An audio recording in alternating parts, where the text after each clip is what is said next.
roi de gloire fasse son entrée. Qui est donc ce roi de gloire? L'Éternel, fort et puissant. Voici le roi de gloire.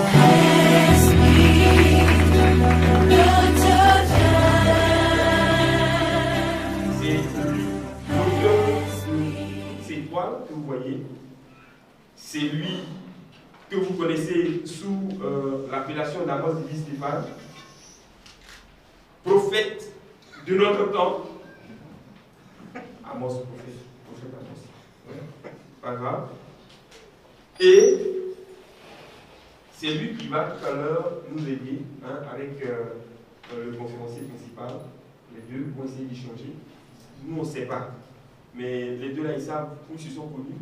Donc, au-delà du langage, du message, quelqu'un va essayer de titiller l'autre pour nous permettre d'avancer. Mesdames et messieurs, sans plus attendre, voici nos deux orateurs. On va se tenir debout, faire la prière.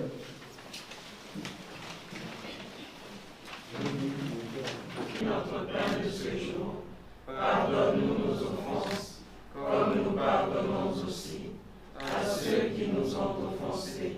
Et ne nous soumets pas à la tentation, mais délivre-nous du mal. Car c'est à toi qu'appartient le règne, la puissance et la gloire, pour les siècles des siècles.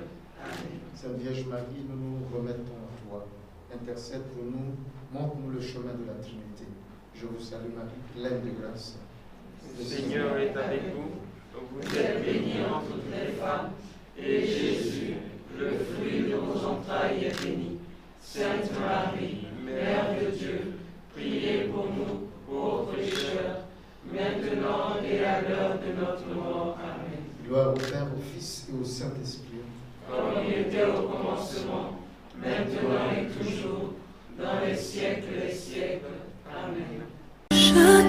Sous le parrainage de son éminence Monseigneur Jean-Pierre Cardinal Coutois, archevêque d'Abidjan, récital de chants et de prières en hommage à la Sainte Mère des Dieux et à toutes nos mamans en prélude à l'édition 2019 de la Fête des Mères, samedi 25 mai 2019 au Palais de la Culture d'Abidjan. C'est un spectacle inédit, majestueux, qui nous plonge au cœur du mystère du salut avec comme thème central l'hymne acatiste à la Mère des Dieux. L'entrée est gratuite avec retrait de cartes d'invitation aux différents points suivants à partir du 18 mai. Kiosques paroissiaux, Radio Espoir, siège et antenne. RNC, siège et antenne. 08 35 20 87 58 19 58 97.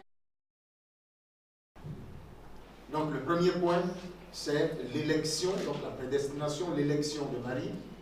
Le deuxième point, c'est le couronnement de Marie. Et le troisième point, ça nous rejoint. C'est-à-dire, si on parle de Marie et que ça n'a aucune incidence sur ce que nous sommes, sur ce à quoi nous sommes appelés, sur ce que nous faisons, alors vraiment c'est du folklore. Donc vous comprendrez, nous commençons par un texte. Donc on va dire le fondement de notre entretien, c'est autour du texte de Saint Paul, Éphésiens chapitre 1, versets 4, 5 et suivants. Et je lis. À partir du verset 3 même déjà, c'est très intéressant. Béni soit Dieu, le Père de notre Seigneur Jésus-Christ, qui nous a bénis de toutes sortes de bénédictions spirituelles dans les cieux. En Christ, verset 4, en lui, temps de choisir le bien et rejeter le mal. Dans ton sein, le plus jeune va supplanter le plus grand. Alors qu'il n'avait même pas encore eu la chance de choisir le mal et de choisir le bien et rejeter le mal, déjà il avait été dit. Pourquoi? Parce que Dieu nous connaît. Parce que Dieu sait qui nous sommes. Parce que Dieu sait ce qu'il veut pour nous. Et c'est ce qu'il veut qui est le plus important. Et donc il va le manifester dans la vie de la Vierge Marie. On se souvient de 1854. Quelqu'un, ça vous rappelle quelque chose? 1854, vous savez ce qui s'est passé à Rome? Les théologiens se sont réunis, mais sous l'impulsion du Saint-Esprit, pour fixer le dogme de l'Immaculée Conception. Et ce dogme dit, en substance, je ne veux pas. Donc en substance, ce dogme dit, le principe justement de l'élection de la Vierge Marie repose sur le fait de la mort et de la résurrection de Jésus. Il est dit, l'Immaculée Conception, c'est que la Vierge Marie a été préservée de la morsure du péché avant même, et donc par anticipation. par la mort et la résurrection, donc par les effets éternels de la mort et la résurrection de Jésus qui allait s'accomplir des millénaires plus tard. Elle a été préservée par les effets. Ça veut dire, c'est en Dieu seulement qu'on a des choses anachroniques et qui tiennent debout. Vous vous souvenez, Paul a dit, Dieu écrit droit sur des lignes. Comprenez? Alors donc, Dieu choisit Marie, il la prépare et il veut qu'elle soit le prototype, c'est-à-dire la première pièce, l'image, l'échantillon. Donc de toute une génération, de toute une action qu'il allait accomplir. Parce que Dieu savait que par avance, il aurait eu besoin d'une femme pour que cette femme fût la mère de toute l'humanité. On se souvient, elle est la mère parce que, souvenez-vous, lorsque Adam se réveille dans le jardin, après avoir été mis dans une anesthésie générale, Dieu eut créé la femme. Quand il se réveille, qu'est-ce qu'il dit? Il s'émerveille, c'est tout. Pourquoi il s'émerveille? Parce que dans la femme, Dieu avait déposé déjà par avance tout l'ordre de la miséricorde, tout l'ordre de la bénédiction. Il entrevoyait, il percevait, mais c'était un mystère. Il regarde la femme, c'est un mystère, il s'écrit. Il lui donne un nom, il la prend auprès de lui. La chute survient et l'autre visage de la femme va se révéler. C'est-à-dire, quand la chute est venue, est-ce que quelqu'un me suit? Quand la chute est venue, Adam ne savait pas que Dieu avait déjà prévu une version de remplacement, ou alors il allait faire exploser ce qui était déjà caché par avance. Donc Dieu avait choisi Marie pour qu'elle fût la mère d'une multitude. Première chose. La deuxième chose, ce à quoi Dieu l'avait destiné, c'était de demeurer au cœur de la Trinité. Mais la Trinité, c'est quoi? Vous vous souvenez, tous les dimanches, je suis sûr qu'aujourd'hui, pour ceux qui ont été à la messe, on a dit « Je crois en Dieu, le Père Tout-Puissant ». Maintenant, on dit en un seul Dieu. Credo de Nicée Constantinople. D'accord? Donc, tous les jours, dans tous les actes chrétiens, nous confessons cette foi, nous confessons le Père, le Fils et le Saint-Esprit. Qu'est-ce que Marie fait au cœur de la Trinité? La Trinité, c'est le Père, le Fils et le Saint-Esprit, qui sont tous les trois Dieu. Mais alors, un humain, j'allais dire une humaine, fait quoi au cœur de Dieu? L'environnement créé par l'amour du Père et du Fils. Quand je dis environnement, je parle de l'atmosphère, je parle du lieu, je parle de l'ambiance, je parle de la relation, je parle de l'amitié, je parle du bonheur, le souverain bien, comme disait quelqu'un. D'accord? Et donc, le Seigneur destine Marie à demeurer. Parce que notre lieu d'existence, le véritable, ce n'est pas la terre, notre lieu d'existence, c'est le cœur de la Trinité. Le Père, le Fils et le Saint-Esprit. Trois personnes en un seul Dieu. Amen. Est-ce que ça va? C'est bon jusque-là? D'accord. Donc, le Père est le principe sans principe. Il est la source, il n'a pas de source. Il est celui qui donne vie à tout sans avoir reçu la vie de personne. Puisqu'il se suffit lui-même. Il est le principe, il est la source. Et il n'y a rien avant lui. Le Père engendre le Fils, c'est-à-dire de lui sort, à cause du grand amour qu'il a pour cet environnement d'amour, il engendre le Fils. Engendrer, non pas crier. Il est de même nature que le Père. Amen. Est-ce que ça va?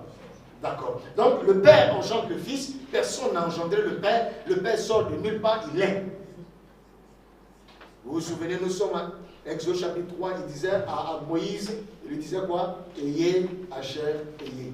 Je suis qui? Je suis l'Éternel. Nos frères protestants ont bien fait d'avoir conservé le thème de l'Éternel. Il est éternellement avant, il est éternellement maintenant et il est éternellement après. Il n'y a pas de limitation en Dieu. Dieu existera. C'est-à-dire donc en dehors d'eux. Il viendra en dehors de lui quand il décide d'engendrer le Fils. Donc il sort de lui, mais le Fils n'a jamais été détaché du Père. Est-ce que c'est bon? Très bien, je suis rassuré. Le Fils est dans le Père. Jean chapitre 1 au commencement était la parole. La parole était avec Dieu. La parole était Dieu. Maintenant, quand le Fils sort pour venir dans la création, le Fils n'a jamais été détaché du Père. De même, De la même façon que l'enfant qui est dans le ventre maternel, l'embryon, qui devient un bébé, il est dans sa maman. Il pense être sa maman.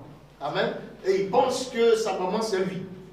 Maintenant, après, il sera obligé de sortir à un certain moment, le 9e mois. C'était prévu comme ça, il ne savait pas. Amen. Donc on a tourné le film, il était en dehors du film. Alors, il sort de la mère. Il reste toujours lié à la mère par le cordon ombilical. Donc, il se dit, ah non, je ne peux jamais détacher de ma mère. Et puis, la sage-femme coupe le cordon. En ce moment, le petit commence à paniquer. Il se dit, mais, zut alors, comment est-ce que vous me détachez de ma maman? Je ne suis plus ma maman. Non, mais tu es toi. Et le fils va penser, puisque je suis loin de la maman, donc il n'y a plus rien qui me lie à la maman. Erreur. Le sang de la maman est dans le fils. La gêne de la maman dans le fils. Enfin, du papa aussi. Quand je dis maman, j'embrasse le papa. Amen. Amen, amen. Amen. Voilà, donc, l'enfant va continuer l'être de la maman. Il va continuer l'existence de la maman par le fait que lui-même il vit. Puisque quand on regarde la maman, on regarde l'enfant, on dit, vraiment c'est sa maman. Bon, on ne dit pas ça de tous. Moi, par exemple, ce sera difficile de faire. Amen, amen. Amen. Mais pour vous dire, le fils va apporter quelque chose de la maman. Bon, c'est impropre. Hein. Je vous dis, quand on parle de Dieu, quand on parle de la Trinité, on va utiliser les termes limités, les concepts limités de nous, les humains. Nous ne sommes que les humains. Amen. Et donc, le fils, engendré par le Père, même quand il descend sur la terre, il n'est jamais séparé du Père. Même quand il est dans le tombeau, il demeure fils du Père, rattaché au Père. Même quand les ténèbres couvrent l'univers, il est toujours attaché au Père. Et voilà la relation qu'il vient nous apprendre. Pour dire, il descend sur la terre pour nous diviniser et nous introduit au cœur de la Trinité. Donc le Fils et le Père, ils sont là, ils se regardent. Donc leur regard d'amour, je crois qu'il y a une fois, tu parlais de ça une fois, leur regard d'amour, de là va jaillir. On dit, il jaillit. L'esprit jaillit. D'accord? Donc de la Trinité. Le Père n'est pas créé, le Fils est engendré, l'Esprit jaillit, le jaillissement. Donc le Fils, on dit le Fils spire, le verbe spirer. C'est les théologiens qui ont créé, ils ont le génie de nous inventer des mots. Mais au moins c'est bon. Amen. Donc il spire l'Esprit, le Fils descend. Et quand il rentre dans la Trinité, après la mort et la résurrection, il est la porte, Jean chapitre 10, qui nous ouvre à la Trinité. Amen. Donc, parce que notre destinée, notre devenir, notre réalisation parfaite, c'est de demeurer au cœur de la Trinité, dans cette ambiance de bonheur, de joie éternelle. Et donc le troisième point, c'est Marie est la figure de toute la création, de tous les hommes. Et donc, une fois que Marie demeure dans la Trinité, c'est une bonne nouvelle pour chacun de nous. C'est une excellente nouvelle, c'est-à-dire une personne de notre nature, de notre condition, de notre... Vous allez dire, ah non, elle était sans péché. Oui, mais quand je finis de me confesser, je suis sans péché, immaculé, à moi maintenant de choisir de demeurer. Ce que vous faites, je n'ai aucun doute sur votre sainteté. Bon, si pour moi, ce serait un peu compliqué. Amen. Et donc, Marie entre la première. Et comme dit Saint Bernard, si Jésus est la tête du corps du Christ, Marie étant le membre le plus éminent, Marie est le cou. Et vous savez que le cou relie la tête et le reste du corps. Amen. Et donc quand Marie entre dans la Trinité, ça nous donne l'espoir que nous autres pauvres pécheurs, un jour, on sera là-bas. Ne vous en faites pas. Un jour, on se donne rendez-vous là-bas. Amen. Amen. Voilà. Alors, donc c'est notre destination finale. Le projet de Dieu sur nos vies, c'est cela. Marie au cœur de la Trinité, c'est un bonheur pour nous. Le deuxième point. C'était quoi le deuxième point? Le couronnement de Marie au ciel. On se souvient, nous sommes dans le 5e mystère glorieux du rosaire. Le rosaire a été appelé l'évangile des pauvres par Jean-Paul II. Jean-Paul II l'appelle l'évangile des pauvres. C'est-à-dire des gens qui ne vont pas forcément prendre le breviaire pour dire l'antienne à la page 642. Bon, comprenez, tout le monde n'est pas là à l'école, tout le monde n'a pas forcément l'opportunité d'avoir le breviaire, et puis il faut tourner les pages. Tu prends ton chapelet et tu t'assois, tu récites tous les grands mystères de la révélation sont condensés dans cette prière. Amen. De sorte que on commence par quoi? Le mystère joyeux. Le premier mystère joyeux, c'est l'annonciation. Et là, le mystère de la révélation commence à se manifester. Là, nous sommes au cœur même du mystère. Et plus on s'approche du mystère, et mieux on comprend. Et plus on s'approche, et plus grande est notre perception des choses de Dieu. Voilà pourquoi on commence par le mystère joyeux. On va au mystère lumineux. On va au mystère douloureux pour terminer au mystère glorieux. Pourquoi? Parce que c'est un cheminement. Tout ce que Jésus a fait, c'était en fait un enseignement pour nous. Et la Vierge Marie a pris le même chemin à partir du jour où elle a dit Fiat. C'est pas une voiture italienne. Fiat. Elle a dit oui, je veux. À partir de ce moment, s'est déroulé tous les drames. Quand je dis drame, ce n'est pas seulement au négatif, c'est aussi au positif. C'est-à-dire tout le développement de ce que le Seigneur avait prévu. Parce que le Seigneur est le producteur exécutif. Amen. Executive producer. Vous connaissez? Donc, comme disait Washington, tu produis son propre film. Dieu produit le film. Et Marie est l'actrice principale. Du jour où elle a dit oui, Marie est appelée progressivement à entrer dans le mystère douloureux. On se souvient, Jean chapitre 19, verset 25, il y avait 3-4 personnes au pied de la croix, 75% de femmes, 25% d'hommes. Et ce quota est toujours respecté. Retournez-vous et regardez ici ce soir. Amen. Donc Marie au pied de la croix voyait l'invisible, même si elle ne voyait pas amplement la chose, mais Marie attendait. Et on se souvient le Stabat Mater, une femme transpercée, au cœur transpercé, toute transite au pied de la croix, qui ne comprend pas forcément tout le mystère qui se produit là, mais on lui avait dit quoi? Et toi la mère, Luc chapitre 2, le vieillard Siméon prend l'enfant, il finit de prophétiser sur l'enfant, il se retourne vers la mère, il lui dit quoi? Et toi la mère, un glaive de douleur te transpercera l'âme, afin que soient révélés tous les mystères des cœurs. Amen. Donc, c'est ce mystère d'union à Jésus dans sa mort qui va s'ennoblir, ou alors qui va atteindre sa perfection dans le mystère de la glorification de Jésus. De même que Jésus a été élevé, donc le premier ascenseur de l'univers, c'est Jésus qui nous l'a montré. Bon, avant lui, il y avait eu quand même Élie. Mais il est monté sous les yeux de ses disciples et il est parti. Marie donc, nous sommes au 4e mystère, Marie est morte. La grâce d'une bonne mort. Est-ce que ça va? 4e mystère glorieux. L'Assomption. Marie meurt. Elle est élevée. Enfin, elle meurt. Elle est élevée, elle est assomptée, elle est envoyée, elle est aspirée au ciel. Donc, les orthodoxes ont bien appelé ça la dormition. La dormition. Donc, c'est une sorte de... Enfin, je n'ai pas envie de m'avancer dedans pour faire des rapprochements ou bien expliquer. Mais Marie est donc rentrée dans ce mystère et assomptée. Mais une fois, 8 jours plus tard, le dimanche après l'Assomption, c'est quoi? C'est le couronnement de Marie. Ce n'est pas un dogme, mais c'est l'un des mystères centraux quand même de notre foi de pauvre. Amen. Est-ce que ça va? Donc, Marie est envoyée au ciel, le Père et le Fils et l'Esprit couronnent la Vierge Marie au cœur de la Trinité. Et comme dit un théologien, désormais, une personne de notre race est au milieu de la Trinité. Désormais, notre nature a été élevée, aspirée, anoblie dans le cœur de la divinité. L'homme devient Dieu. L'homme, vous vous souvenez quand vous deviez être là, non? Quand Saint Augustin donne la communion, il dit quoi? Deviens ce que tu manges. Deviens ce que tu manges. Elle devient Dieu. D'accord? Et comme on dit, quel admirable échange, Dieu se donne à nous, et alors, par son corps et son sang, nous devenons Dieu. Nous devenons Dieu. Sous le parrainage de son éminence Monseigneur Jean-Pierre Cardinal Coutois, archevêque d'Abidjan, récital de chants et de prières en hommage à la Sainte Mère des Dieux et à toutes nos mamans en prélude à l'édition 2019 de la Fête des Mères. Samedi 25 mai 2019 au Palais de la Culture d'Abidjan. C'est un spectacle inédit, majestueux, qui nous plonge au cœur du mystère du salut avec comme thème central l'hymne acatiste à la Mère des Dieux.